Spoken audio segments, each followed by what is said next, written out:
Hola a todos, bienvenidos a nuestro video número 4 de contenidos de previsualización para nuestro curso de teoría del delito. Hoy vamos a revisar otra vez tipicidad, pero ahora por cuanto a los elementos del tipo subjetivo. Recordemos brevemente que en el video anterior estuvimos revisando aquellos elementos que a título de naturaleza objetiva se hacen presentes en nuestro apartado sistemático de tipicidad.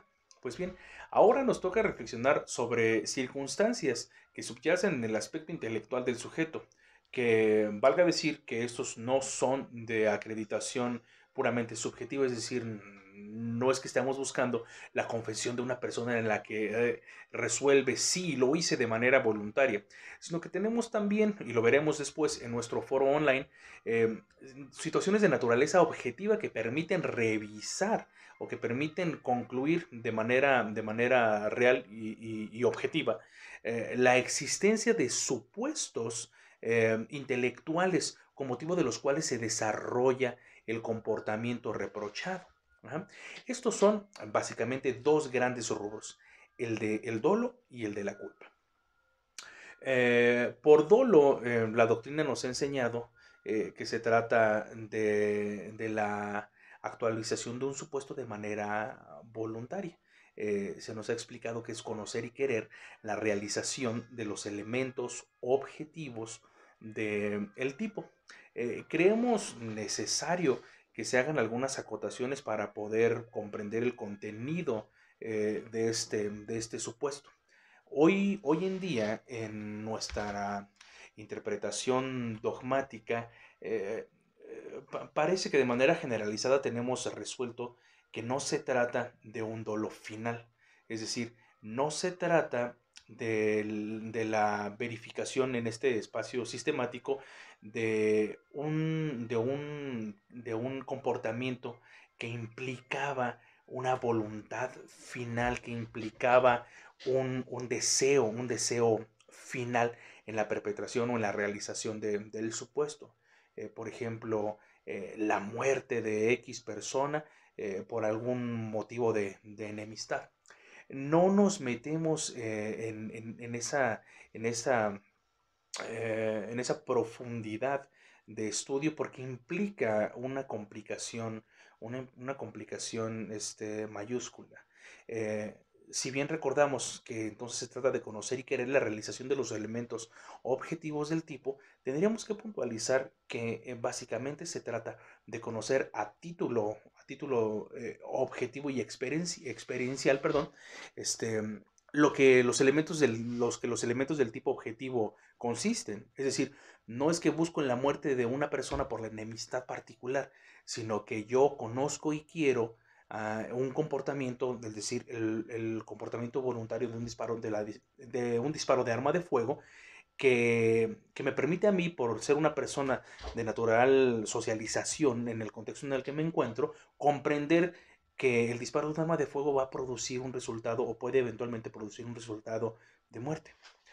Es decir, no es que busco la muerte específica del sujeto por la enemistad, sino que conozco que el resultado de accionar un arma de fuego eventualmente es la muerte de una persona. Este es el análisis de naturaleza objetiva que nos interesa resolver, que desde luego implicará conocer circunstancias de la persona, conocer condiciones del sujeto, pero que lo realizamos, insisto, a título de naturaleza objetiva. Bueno, ahora, podemos advertir entonces en el dolo dos elementos, el de naturaleza cognitiva y el de naturaleza volitiva. Por estar en el aspecto de tipicidad, el aspecto cognitivo resulta de vital importancia porque cabe la posibilidad luego, entonces, de eximir eventualmente un supuesto de tipicidad.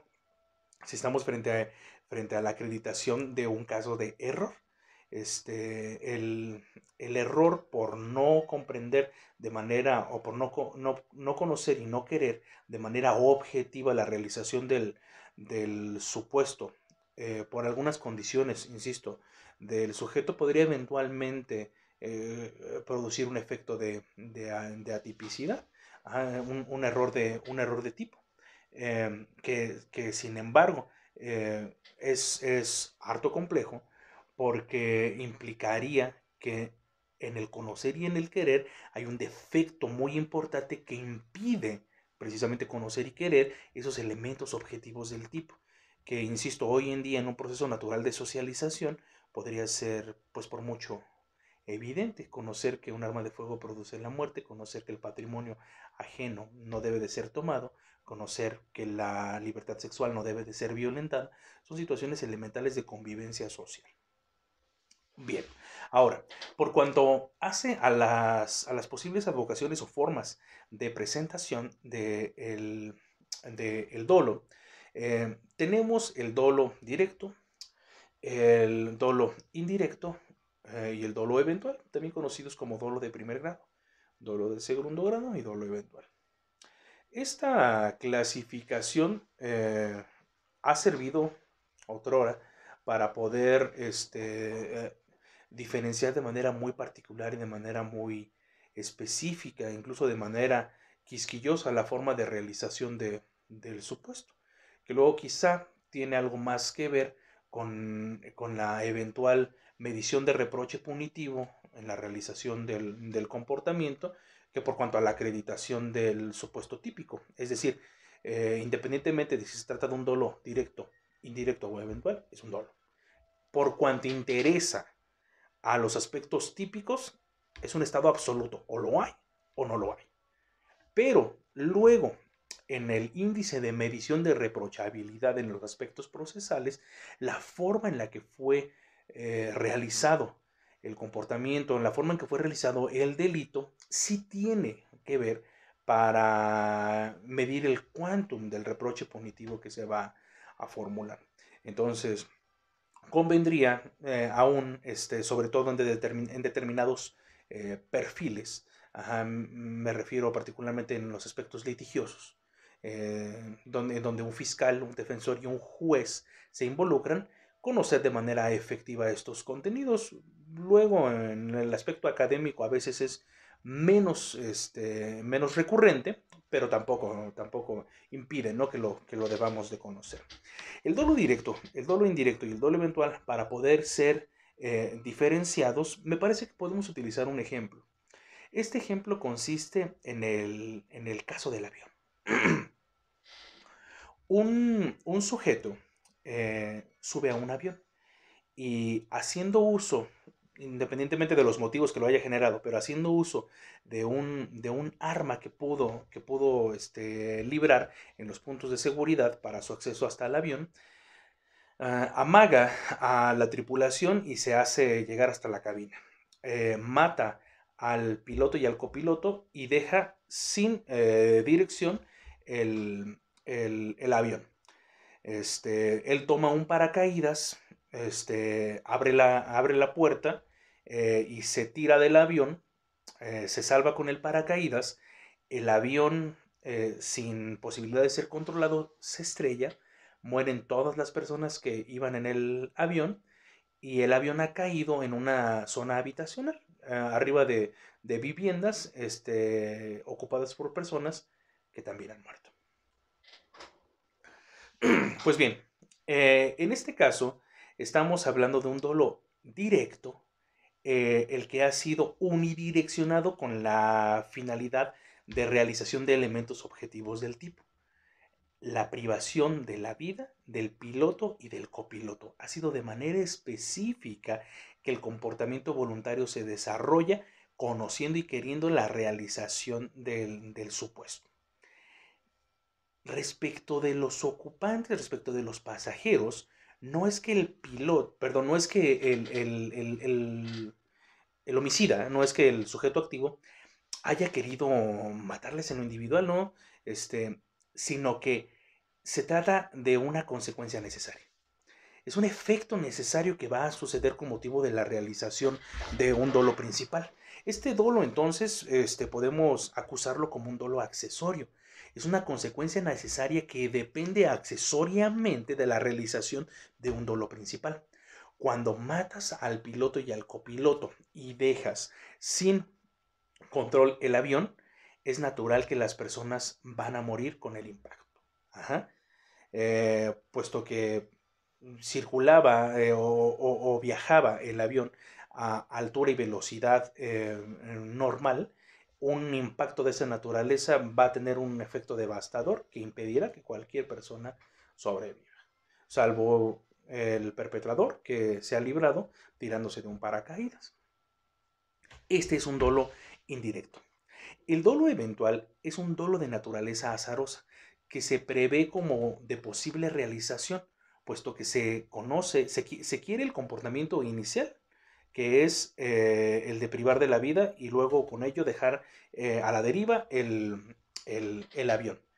Y se conoce la posibilidad de realización del resultado típico, la muerte, pero la eventualidad de realización por naturaleza del azar en el dolo eventual es tan grande que puede permitir que suceda o no, porque el avión pudo caer en un descampado y no producir la muerte de ninguna persona, de la misma manera en la que por cuestiones del azar cayó en una zona ocupada por personas, una zona habitacional, perdón, una zona habitacional ocupada por personas justo en ese momento y produjo la muerte de estas personas.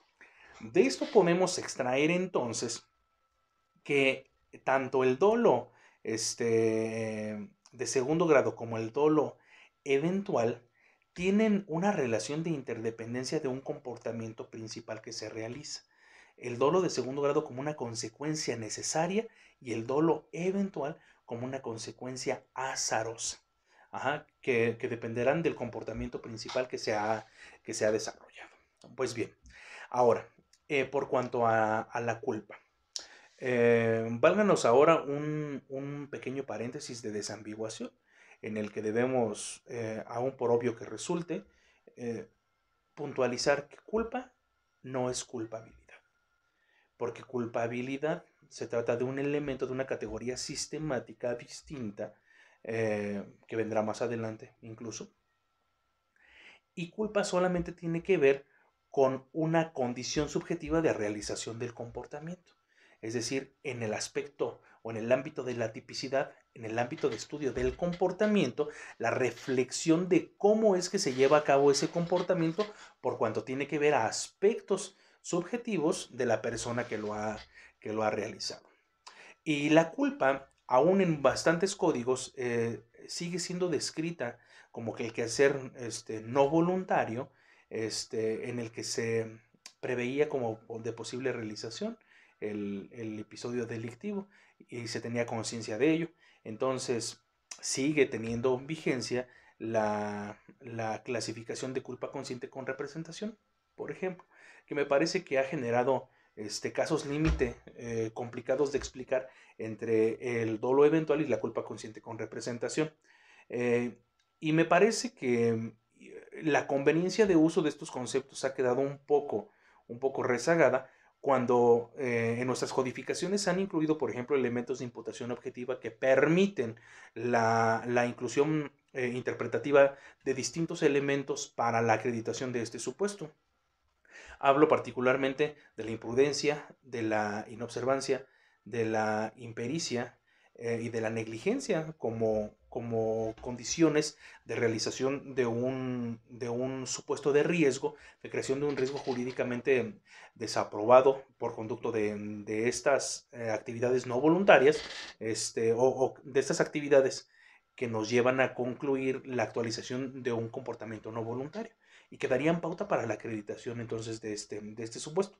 Pensemos en un caso, en un supuesto de tránsito rodado, manejando, conduciendo un vehículo, ¿no? Nuestra normativa de tránsito, nuestra normativa de tráfico, nos habla acerca de límites que tienen que ver con el comportamiento esperado en la práctica de esta conducta. Por ejemplo, en límites de velocidad o, por ejemplo, en límites de circulación, es decir, circular hasta 100 o 110 kilómetros por hora según del sector en el que se trate y de la vía de que se trate, o circular por determinadas zonas, como en una vía carretera por el carril de la derecha, ¿cierto? Eh, bueno, pues esto implica que si el comportamiento rebasa o desatiende, inatiende esta, esta, esta previsión, se está llevando a cabo un comportamiento de riesgo que no busca de manera voluntaria la realización de un elemento objetivo del tipo, es decir, ni el comportamiento, ni el resultado, ni ninguno otro, pero que lo produce, y lo produce, por ejemplo, en este caso, por inobservancia, cuando la inobservancia se trata de la falta de atención de una norma formalizada que nos dice cómo debemos de comportarnos y no lo hacemos. Este criterio que viene de una interpretación de imputación objetiva es viable, prudente, es muy útil además para la acreditación de los supuestos de culpa en el tipo subjetivo. Ya hablamos acerca de la inobservancia. La imprudencia sucede cuando estamos frente a la actualización de un riesgo con motivo de la falta de atención de una norma no formalizada. Si bien la norma formalizada fue la norma de tráfico, el comportamiento imprudente es, por ejemplo, el que desarrollamos en casa, en donde determinados cánones, programas o determinados paradigmas nos dicen cómo tendríamos que comportarnos, ¿no? Por ejemplo, el uso de un cuchillo en casa, el uso del fuego en casa, el uso del gas en casa. Nos dice por cuestiones de sentido común, incluso vamos a llamarle, cómo tendríamos que comportarnos, cómo tendría que ser una expectativa de comportamiento respecto de aquellos elementos que pueden producir un riesgo jurídicamente desaprobado, y que si no lo llevamos a cabo de esa manera, entonces estamos actuando imprudentemente, y por lo tanto el resultado de aquel acto imprudente, si bien no fue voluntario, sí se realiza a título de culpa. ¿Ven cuán efectivo son estos criterios, por ejemplo, para poder acreditar el supuesto de culpa sin entrar en la lucha entre saber si se acredita la representación que el sujeto tenía en ese momento, o la conciencia que tenía del comportamiento que se desarrollaba, ¿sí? Que me parece que han sido conceptos algo superados, puesto que tenemos elementos de mayor y mejor efectividad para su explicación. La impericia tiene que ver con un comportamiento que demanda de unas habilidades especiales que no tenemos. Conducir un vehículo de motor implica una habilidad especial. Conducir maquinaria pesada implica un conocimiento especial. Si usted lo desarrolla sin tener ese conocimiento, habrá actuado con impericia, ¿sí? Todo el resultado típico que resulte de aquello será entonces un resultado culposo, un acto culposo, un delito culposo, ¿sí? Un delito a título de culpa. Y finalmente la negligencia. La negligencia que implica la concurrencia, porque se da esta posibilidad, la concurrencia de al menos dos de los elementos antes dichos. Si bien, por ejemplo, hay un delito o existe el tipo penal de negligencia médica, no nos referimos a esa negligencia en lo particular, sino que estamos hablando de supuestos de derecho penal general que son interpretativos después de tipos penales que no especifican estos caracteres en el tipo penal, ¿sí? Y la negligencia puede ser aquella en la que concurre el actuar imprudente y el actuar inobservante, o no tener la pericia y ser además imprudente. Piense en la persona que no sabe manejar, toma un vehículo, pero además lo hace en estado de ebriedad. El sentido común nos dice que una persona en estado de ebriedad no puede manipular un automotor. Y luego que sea una persona que no tiene conocimientos efectivos en la conducción, implica una impericia e implica una imprudencia. Esta coexistencia nos hace concluir que entonces se actuó negligentemente. La negligencia entonces es un acto sumatorio de los elementos anteriores, y que sirve como criterio también para la integración de este elemento del tipo subjetivo. Finalmente, queremos hablar acerca del elemento subjetivo específico distinto al dolo.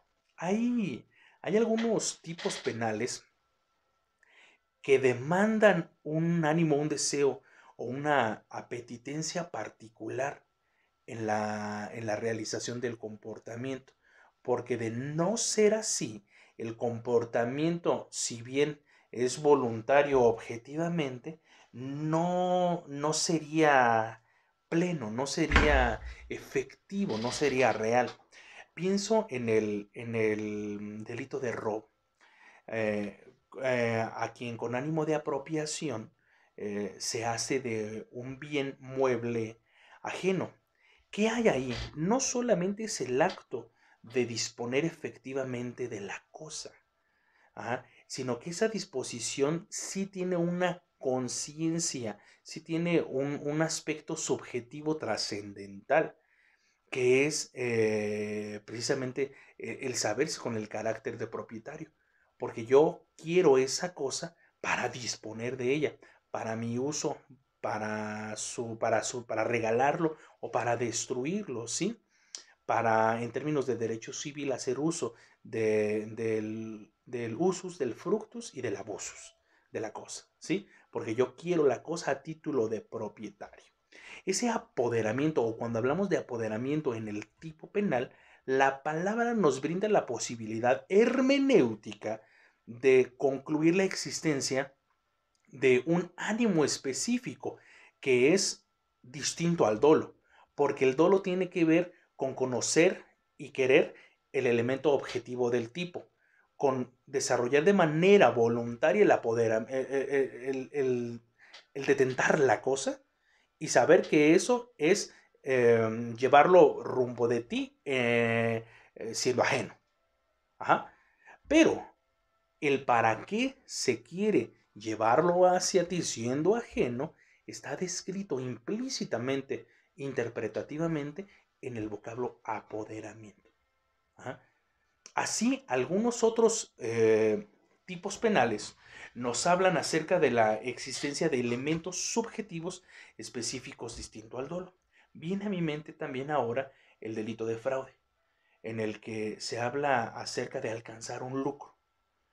¿Qué es un lucro? Un lucro es un ánimo de enriquecimiento.